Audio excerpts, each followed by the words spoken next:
इस कहानी की शुरुआत ऑस्कर नाम के एक बौने लड़के से होती है, जो अपनी हवस मिटाने के लिए अपनी नौकरानी से लेकर अपने पड़ोसी तक को नहीं छोड़ता है और उनको प्रेग्नेंट कर देता है।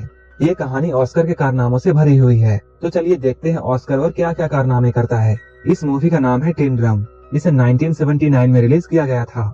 इस कहानी की शुरुआत में हम लोग एना नाम की एक औरत को देखते हैं, जो कि अपने खेतों में काम कर रही होती है। तभी वहाँ पर जोसेफ नाम का एक आदमी भागता हुआ आता है और पुलिस से छुपने के लिए उसकी मदद मांगता है। तभी एना उसे अपनी गुफा के अंदर छुपा लेती है, लेकिन जोसेफ इस मौके का फायदा उठाता है और वो गुफा के अंदर ही एना का गेम बजाने लगता है। जब पुलिस यहाँ से चली जाती है, तब जोसेफ बाहर आता है और इन दोनों की दोस्ती हो जाती है। इसके बाद ये दोनों एक दूसरे के साथ रहना शुरू कर देते हैं, लेकिन एक दिन पुलिस उसे पकड़ लेती है। इससे पहले कि पुलिस उसे अरेस्ट करती, वो पानी में कूदकर भाग जाता है। जोसेफ के बारे में बहुत सी बातें फेमस हो जाती है। कुछ लोगों का कहना है वो पानी में डूबकर मर गया। वहीं कुछ लोग ये कहते हैं वो वहाँ से भागकर अमेरिका आ गया और वो यहाँ आकर एक अमीर बिजनेसमैन बन गया और यहाँ आकर ऐश कर रहा है। वहीं दूसरी ओर हम लोग एना और उसकी बेटी एग्नेस को देखते हैं, जो कि बाजार में सामान बेचकर अपना गुजारा कर रहे हैं। एग्नेस अपने कजन जैन से प्यार करती थी, जो कि एक पुलिस पोस्ट ऑफिस में काम करता है। इसके अलावा एना अल्फ्रेड से भी प्यार करती थी, जो कि एक जर्मन शेफ था। उन तीनों के घपाघप कार्यक्रम से ऑस्कर नाम का एक बच्चा पैदा होता है। ऑस्कर पैदा होने के बाद रोता ही रहता है और वो चुप ही नहीं होता है। जब उसकी मॉम उससे ये कहती है उसके 3 साल होने के बाद वो उसे एक टिन ड्रम देगी, इसके बाद वो रोना बंद करता है। अपने 3 साल होने के बाद जब ऑस्कर ने अपने जन्मदिन में लोगों को शराब पीते हुए और कुत्ता डांस करते हुए देखा, तब वो डिसाइड करता है कि वो कभी बड़ा ही नहीं होगा और अपने इसी काम को पूरा करने के लिए वो सीढ़ियों से कूद जाता है। इसके बाद से ही अब ऑस्कर हमेशा के लिए 3 साल का ही रह जाता है। वो हमेशा अपने ड्रम को अपने साथ रखता है और जब भी कोई उससे उसकी टूटी हुई ड्रम लेने की कोशिश करता है, वो इतना जोर से चिल्लाता है कि वो अपनी आवाज से कांच को भी तोड़ देता है। धीरे धीरे टाइम गुजरता जाता है। अब ऑस्कर 6 साल का हो चुका है। ऑस्कर ना ही बड़ा हो रहा था और ना ही वो अपने टूटे हुए ड्रम को अपने से अलग करता था, और जब भी कोई उससे उसकी ड्रम को छीनने की कोशिश करता, तब वो अपनी आवाज से कांच तोड़ देता था। ऑस्कर के इस पावर को देखकर सारे डॉक्टर हैरान थे, लेकिन उसकी मॉम और उसके परिवार को ये जानना था कि ऑस्कर क्यों बड़ा नहीं हो रहा है। हम लोग देखते हैं एग्नेस हर थर्सडे को ऑस्कर के साथ शहर जाती थी और वो ऑस्कर को एक दुकान पर छोड़ देती थी। इसके बाद वो जैन के पास जाती थी और वहाँ जाकर वो जैन के साथ भयंकर घपाघप करती थी। लेकिन एक दिन ऑस्कर को अपनी माँ के कांड के बारे में पता चल जाता है। ऐसा करते हुए कई साल बीत जाते हैं और अब ऑस्कर 12 साल का हो चुका है। एक दिन ऑस्कर अपने मॉम डैड के साथ सर्कस देखने के लिए जाता है, जहाँ वो कुछ बौने लोगों को परफॉर्म करते हुए देखता है। उन बौनों को देखकर ऑस्कर के मॉम डैड को ऐसा लगने लगता है कि शायद ऑस्कर भी एक बौना है। सर्कस खत्म होने के बाद ऑस्कर बेबरा नाम के एक बौने से मिलता है, जो कि ऑस्कर के इस टैलेंट को देखने के बाद उसे अपने सर्कस में काम करने के लिए ऑफर देता है। लेकिन तभी ऑस्कर के मॉम डैड वहां आ जाते हैं और वो ऑस्कर को अपने साथ ले जाते हैं। इससे कुछ दिनों के बाद हम देखते हैं ऑस्कर की माँ ऑस्कर को जिस दुकानदार के पास छोड़कर जाया करती थी, वो दुकानदार भी धीरे धीरे एग्नेस से प्यार करने लगा था। वो उसे और ऑस्कर को अपने साथ लंदन चलने के लिए कहता है, लेकिन तभी एग्नेस उसे मना कर देती है और वहाँ से चली जाती है। इसके कुछ वक्त बाद एग्नेस को ये बात पता चलती है कि वो प्रेग्नेंट है और उसके पेट में जैन का बच्चा है। इस बात से एग्नेस बहुत परेशान हो जाती है और अपनी टेंशन की वजह से वो बहुत सारी मछलियाँ खा जाती है, जो कि उसे खाना बिल्कुल पसंद नहीं था।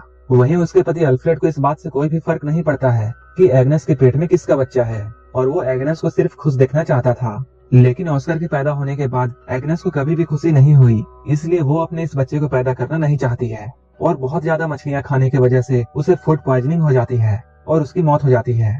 इसके कुछ सालों बाद हम लोग ऑस्कर को देखते हैं, जो कि अपनी टूटी हुई ड्रम को ठीक कराना चाहता है। ये सब उस वक्त में हो रहा था जब जर्मनी पूरे पोलैंड में हमला करके उस पर पूरा कब्जा करने की कोशिश कर रहा था।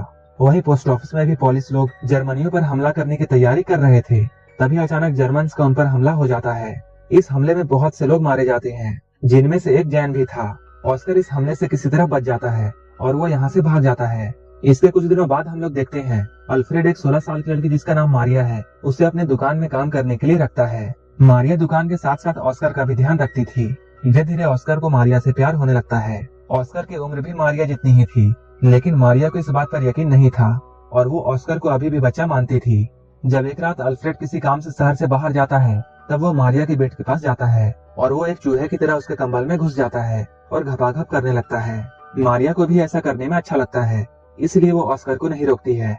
धीरे धीरे ऑस्कर उसके और भी करीब आने लगता है, लेकिन अचानक एक दिन उसे ये बात पता चलती है कि मारिया का अफेयर अल्फ्रेड के साथ चल रहा है और मारिया अल्फ्रेड से बहुत प्यार करती थी, लेकिन अल्फ्रेड सिर्फ उसका यूज कर रहा था।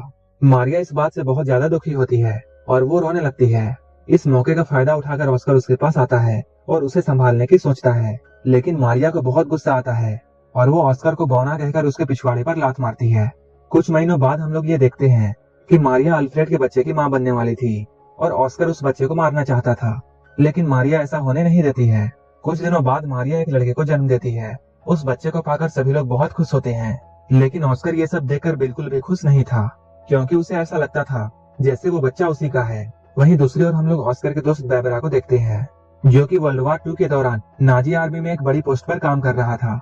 फिर एक दिन वो ऑस्कर को भी अपनी टीम में आने के लिए बोलता है। ये लोग पेरिस में एक परफॉर्मेंस करने वाले थे। ऑस्कर इन लोगों के साथ मिलकर सारे लोगों को अपना टैलेंट दिखाता है। उनके साथ काम करते हुए उसे अपनी टीम की एक लड़की जिसका नाम रोजबीता है, उससे प्यार हो जाता है। अब कई दिन ऐसे बीत जाते हैं। अब ऑस्कर अपने बौने दोस्तों के साथ बहुत खुश था और वो अपनी जिंदगी अपने हिसाब से जी रहा था और वो जब चाहे जैसा कर सकता था।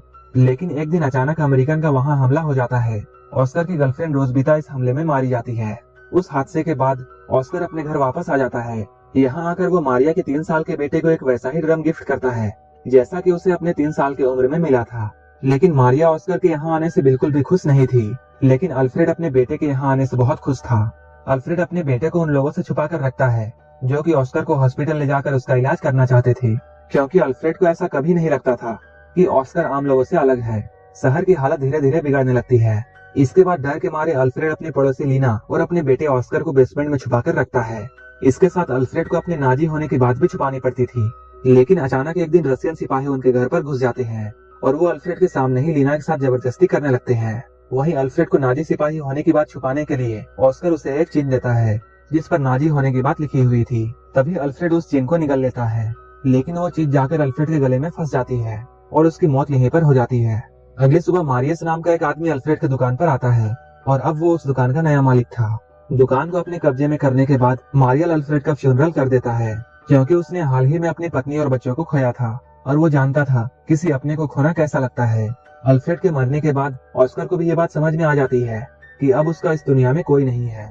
इसके बाद ऑस्कर फिर से ये डिसाइड करता है कि अब वो बड़ा होगा। इसके बाद ऑस्कर अपने ड्रम को भी अल्फ्रेड के साथ दफना देता है, लेकिन तभी कहीं से एक पत्थर आता है और वो सीधा जाकर ऑस्कर के सर पर लगता है, जिसकी वजह से ऑस्कर वहीं पर बेहोश हो जाता है।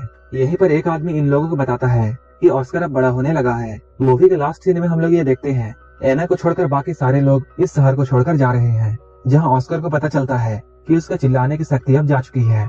और लास्ट में एना वहीं पर रह जाती है जहां से इस कहानी की शुरुआत हुई थी और यहीं पर यह मूवी खत्म हो जाती है। अगर आपको ये मूवी अच्छी लगी हो तो एक लाइक जरूर कर देना।